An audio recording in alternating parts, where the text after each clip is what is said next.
Yan, good morning guys. Punta tayong palengke. Kasi araw ng palengke ngayon, maraming tinda, mura lang sa amin sa Carcar City, Cebu. Number 1, helmet. Diyan lang yun pero kailangan mag-helmet. Kasi hindi ginawa yung helmet para sa enforcer. Ginawa to para sa safety ng rider. Okay. Sumulog tayo motor. Boss, may bantag. Buntag. Ganito dito sa Cebu. Pagka lumabas ka, meron ka nakasalubong na ano, mas matanda sa iba. Kahit hindi mas matanda, basta may nakasalubong ka. Magsasabi ka ng mayong buntag, sabi mo magandang umaga, o kaya paggabi, magandang gabi.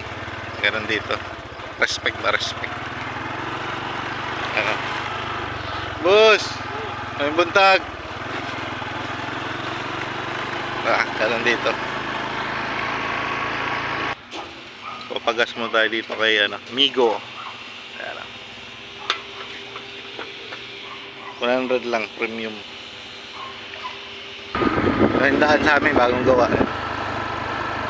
Ayan.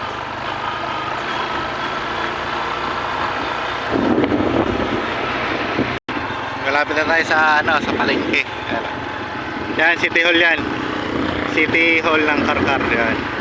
Diyan yung pagka tuwing hapon maraming tambay, nagtatambay yan, nagpapahinga. Park ba? Park, kumbaga park. Kasi yan, mayroong big screen dyan.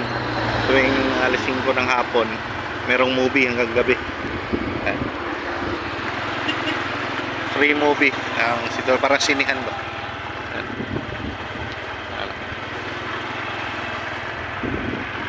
Likod yan, palengke. Ayan. Dito naman, dyan sa gilid ng City Hall yan. Kita nyo ang ipapatay. Yan, yan. Yan, puro yan food stall. Yan. Diyan yung mga tao. Diyan yung mga paggabi, maraming tao dito kumakain. Lahat ng klase mga delicacy dito, Cebu. Dito binibenta. Diyan. New Carcar City Public Market. Ay doon. Pipila muna tayo kasi merong entrance fee. Pag sa 4 wheels 15, pag sa mga motor pwedeng 5 piso lang. Yan, dito na tayo sa palengke guys.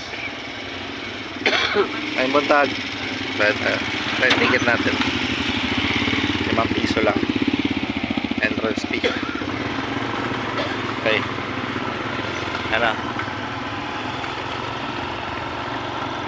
masyadong tao. Dito tayo sa palengke. Ayan na. Carcar City Public Market. Yan tayo harapan, puro mga parking yan. Ayan, puro parking. Doon sa dulo yung yung ano ba to? Mga paninda na galing sa mga farmer, binababa nila dito. Mura lang. Pero dito ka sa loob, nakapwesto-pwesto. Medyo mataas ang presyo konti.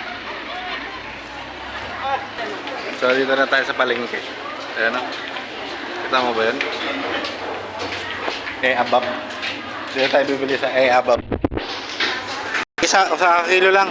Dito tayo sa bilihan ng baboy. Ayan o. Asal? Kaya nga meron ko ng taba lang tayo. Okay na ito. Isakto lang sa kilo. Dito na kay Soke. Juan, pang malilit lang kapang Bicol Express. Yan, bili tayong baboy. Dito tayo Soke natin. Yan si ate ang Soke.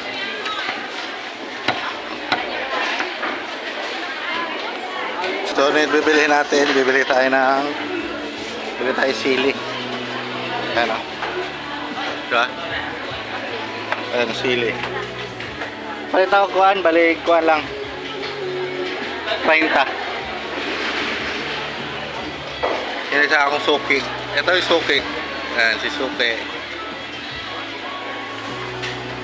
So, yung gata. Ayan o. Dami o. Bibili ngayon tayo. Dua ka, Bok? Parang dagko. Ayan. May gagata tayo ngayon gata. Ayan. Ito na yung gata natin. Ayan o. Pipigay na piga. Pagpiga niyan, Ayan, gata na. Ito na guys. So, ayan. Ito na yan. Inaano nila. Tornado. Tornado. Ayan. Yan yung sinasabi sa ngayon, mga latag-latag. Ayan. Yan, dami, di ba? Mura lang dyan, mura lang kasi mga ano yan, yung mga small farmer ba dito sa amin, sa mga bundok. Pinababa nila yung paninda nila pag Sabado Linggo. Yan. So mura lang, tig 5 piso, pwedeng G's, 10 piso, 15, mura rin ng per kilo. Tapos na tayo mamili, uwi na tayo. Ayun, kompleto na. Luto na tayo, luto. Okay.